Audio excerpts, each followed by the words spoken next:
नमस्कार, मैं Arjun Lal, assistant professor from government college Kishangarh से। आज हम मार्केटिंग सब्जेक्ट के अंतर्गत बात करेंगे कॉन्सेप्ट ऑफ प्रोडक्ट, उत्पाद की अवधारणा के बारे में बात करेंगे कि उत्पाद की अवधारणा क्या होती है और उत्पाद की विशेषताएं कौन कौन सी होती है, तो उसके बारे में डिटेल से चर्चा करेंगे। बात करते हैं सबसे पहले कॉन्सेप्ट ऑफ प्रोडक्ट के बारे में।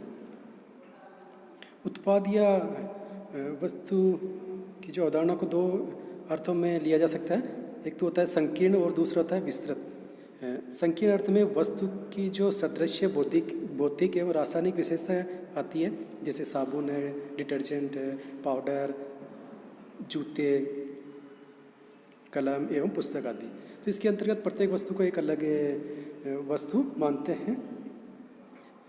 किंतु जो विस्तृत अर्थ होता है जो प्रोडक्ट का, उसके अंतर्गत प्रत्येक ब्रांड एक अलग वस्तु है। यही नहीं, यदि एक ही ब्रांड के अलग अलग आकार के पैकिंग बना दिए जाए तो भी वे अलग अलग वस्तुएं होगी।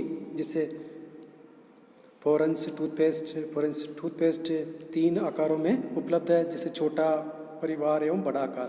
तो ये 3 अलग अलग वस्तुएं कहलाएगी। यदि वस्तु के आकार, रंग, पैकिंग एवं डिज़ाइन आदि में परिवर्तन है तो प्रत्येक एक अलग वस्तु बन जाती है, जबकि ब्रांड चिन्ह वही बना रहता है। उत्पाद की जो अवधारणा होती है उसको हमें कई सारी परिभाषाओं के द्वारा स्पष्ट किया जा सकता है। जो पहली परिभाषा है वो जॉर्ज फिस्क के शब्दों में बात करते हैं कि उत्पाद क्या होता है।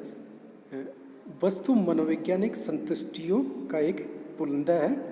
जॉर्ज फिस्क ने बताया कि वस्तु क्या है, एक मनोवैज्ञानिक जो संतुष्टि होती है उसका एक पुलिंदा है, जो कि मनुष्य की जो मनोवैज्ञानिक जो संतुष्टि के लिए जो वस्तु बनाई जाती है।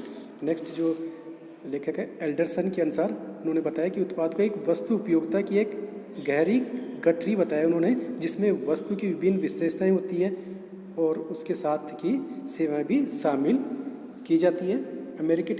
अमेरिकन मार्केटिंग एसोसिएशन ने उत्पाद के बताया कि उत्पाद वह कोई चीज़ है जिसे ध्यानाकर्षण, अभिप्राप्ति या उपभोग हेतु बाजार में प्रस्तावित किया जाता है, जिनमें भौतिक वस्तुएं, सेवाएं, व्यक्तित्व, संगठन एवं अपेक्षाएं सम्मिलित हैं। तो अमेरिकन मार्केटिंग एसोसिएशन ने बताया था कि उत्पाद के बारे में कोई चीज़ बताए जो कि व्यक्तियों का ध्यान आकर्षित करने के लिए बाजार में उसको वस्तु को पेश किया जाता है, जिसमें भौतिक वस्तु भी हो सकती है, सेवाएं भी हो सकती है। नेक्स्ट जो लेखक है वो फिलिप कोटलर ने बताया कि उत्पाद कोई ऐसी चीज़ है जिसमें किसी इच्छा या आवश्यकता की संतुष्टि के लिए बाजार में प्रस्तावित किया जाता है। विपणन किए जाने वाले उत्पादों में भौतिक माल, सेवाएं, अनुभव, घटनाएं, व्यक्ति, स्थान, संपदाएं, संगठन, सूचनाएं एवं विचार शामिल होती है। तो फिलिप कोटलर ने बताया कि उत्पाद एक कोई चीज़ है जो कि व्यक्तियों की आवश्यकता को संतुष्टि के लिए बाजार में पेश किया जाता है। तो इस प्रकार मार्केटिंग में उत्पाद का आशय उन वस्तुएं, सेवाओं से है जो दृश्य या अदृश्य हो, किसी भी आकार या गुण या मात्रा की हो, जिनको उपभोक्ता अपनी आवश्यकताओं को संतुष्ट करने के लिए प्रयोग करते हैं। बात करते हैं हम उत्पादों की जो विशेषता है उसके बारे में, नेचर ऑफ प्रोडक्ट्स। तो एक जो उपभोक्ता द्वारा वस्तुएं या उत्पाद का क्रम इसलिए किया जाता है क्योंकि उस वस्तु में कुछ लाभ प्राप्त होते हैं जो उपभोक्ताओं की आवश्यकताओं की संतुष्टि करते हैं। इसके अतिरिक्त कुछ वस्तु में कुछ भौतिक गुण भी होते हैं। वास्तव में एक निर्माता इन्हीं सबको बेचता है। तो उत्पादों की विशेषताओं के सबसे पहले जो विशेषता आती है, कोई भी चीज़, एनीथिंग। उत्पाद कोई भी चीज़ हो सकती है जिसे उपयोग या उपभोग हेतु बाजार में बेचने के लिए प्रस्तावित किया जाता है एवं उसे व्यक्तियों द्वारा खरीदा जाता है। नेक्स्ट पॉइंट है उत्पाद दृश्य यानी मूर्त एवं अदृश्य यानी कि अमूर्त होते हैं। Tangible and intangible product. उत्पाद दृश्य एवं अदृश्य होते हैं। दृश्य उत्पाद वे होते हैं जिन्हें देखा या स्पर्श किया जा सकता है, जैसे TV, fridge, cooler, pen, motorcycle, motor car एवं टेबल, कुर्सी आदि। इसके विपरीत अदृश्य उत्पाद वे होते हैं जिन्हें न देखा जा सकता, न ही स्पर्श किया जा सकता है, जैसे ख्याति, गुडविल। इसके अतिरिक्त विभिन्न बाजार की सेवाएं, वित्तीय, संवर्धनात्मक, कानूनी, विपणन, शोध एवं कंप्यूटर प्रोग्रामिंग आदि, सूचनाएं, विचार, स्थान, घटनाएं, तथा व्यक्ति आदि भी अदृश्य उत्पाद में व्यक्तित्व आदि भी अदृश्य उत्पाद में शामिल होते हैं।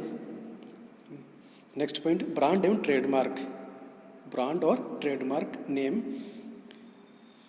प्रत्येक उत्पाद ब्रांड या ट्रेडमार्क का नाम होता है ताकि आसानी से जाना पहचाना एवं बेचा जा सके। जैसे hero Honda, Hercules cycles, Samsung TV, हवा महल गुंजन टीवी, टाइटन घड़ी एवं खेतान पंखे आदि। नेक्स्ट पॉइंट, इच्छाओं एवं आवश्यकताओं की संतुष्टि। उत्पाद में इच्छाओं एवं आवश्यकताओं की संतुष्ट करने की क्षमता होती है, satisfaction of desire and need. तो इस संबंध में फिस्क ने बताया कि उत्पाद मनोवैज्ञानिक संतुष्टियों का एक पुलिंदा है।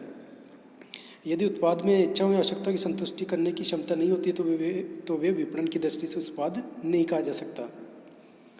नेक्स्ट पॉइंट, विशिष्ट गुण, स्पेसिफिक क्वालिटीज़। उत्पाद की एक विशेषता यह भी है कि प्रत्येक उत्पाद में कुछ विशिष्ट गुण होते हैं, जैसे रंग, रूप, आकार, भार, किस्म, स्वाद, मात्रा, आकर्षण एवं सुविधा। इसलिए कुछ लोग किसी उत्पाद को प्रतिष्ठा का प्रतीक मानते हैं, तो कुछ अन्य लोग अच्छी निष्पादन क्षमता का प्रतीक मानते हैं। नेक्स्ट पॉइंट, उत्पाद का नाम, नेम ऑफ प्रोडक्ट। प्रत्येक उत्पाद का एक सामान्य या जातिगत नाम होता है जिससे उसे पहचाना जाता है, उच्चारण करके बेचा जाता है तथा खरीदा जाता है। फॉर एग्जाम्पल, उदाहरण के लिए कैंची, पेन, साबुन, पुस्तक, टीवी, चॉकलेट, घड़ी, मूर्ति एवं चश्मा आदि। नेक्स्ट पॉइंट, एक मूल्य, ए प्राइस। प्रत्येक उत्पाद का एक मूल्य होता है। यह मूल्य उत्पादकों या निर्माताओं या विक्रेताओं द्वारा निर्धारित किया जाता है। इसके पश्चात निर्धारित मूल्य के बदले उसे बाजार में विक्रय हेतु प्रस्तावित किया जाता है और क्रेताओं द्वारा क्रय किया जाता है। नेक्स्ट पॉइंट, यह संचार का एक अच्छा माध्यम है। It is good media of communication. उत्पाद संचार का एक अच्छा माध्यम है क्योंकि इसमें अनेक बातों की जानकारी होती है और यही सब कुछ अपने बारे में बता देता है। जैसे किसने उत्पाद या निर्मित की है या किसके लिए उपयोगी है, महिलाओं, पुरुषों एवं बच्चों के लिए इसका कितना मूल्य है, भार एवं इस किस कार्य के लिए उपयोगी बनाया गया आदि। नेक्स्ट पॉइंट है लाभ एवं उपयोगिता, बेनिफिट एंड यूटिलिटी। उत्पाद कोई भी ऐसी चीज़ है जो विक्रेताओं को कई लाभ एवं उपयोगिता प्रदान करते हैं, परिणाम स्वरूप उनके द्वारा बार बार क्रय किया जाता है। Next point, product life cycles, उत्पाद जीवन चक्र। उत्पाद की एक विशेषता यह भी होती है कि प्रत्येक उत्पाद का एक जीवन चक्र होता है। तो अतः प्रत्येक उत्पाद का एक जन्म होता है, उसकी आवेगपूर्ण वृद्धि होती है, प्रबल परिपक्वता तक पहुँचता है वह, एवं पतन को प्राप्त होता है। तो इस संबंध में जो स्टेंटन ने कहा कि उत्पाद को अपने प्रस्तुतिकरण से लेकर पतन तक विभिन्न अवस्थाओं और प्रतिस्पर्धात्मक वातावरणों से गुजरना होता है। तो आज की क्लास में हमने बात की कॉन्सेप्ट ऑफ प्रोडक्ट की परिभाषाओं के बारे में और उसकी प्रोडक्ट की विशेषताओं के बारे में। आज की क्लास में इतना ही। नेक्स्ट क्लास में अपन नेक्स्ट टॉपिक के बारे में चर्चा करेंगे। Thank you.